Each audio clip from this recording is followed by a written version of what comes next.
কম পড়ে যাবে, আরো একটু কম হয়ে যাবে। ও গড়িয়া দুধবালি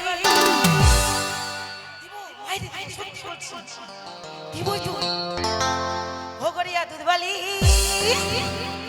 अरे लगना प्यार करने वाले हो गड़िया दूध वाली लगना प्यार करने वाले ते कुंडी ना करता करी जल्दी का अंदर ते भर जवानी गले लग जल्दी का अंदर लगना प्यार करने वाली गड़िया दूध वाली लगना प्यार करने वाले गड़िया दूध वाली लगना प्यार करने वाले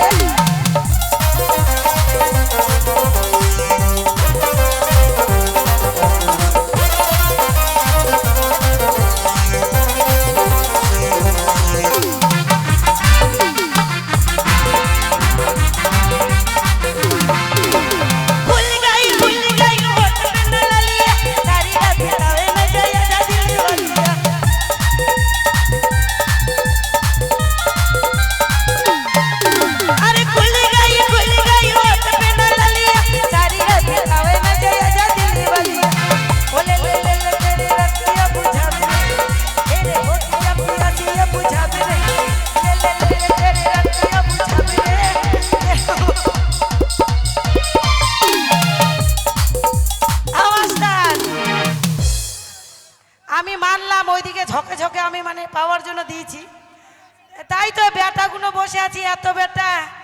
আমার বেটাগুলো দুধ খাবে না? ওরাও তো দুধ খাবে, খাবে সত্যি খাবে, খুব ভালো করে খাওয়া হবে। हो गड़िया दूध वाली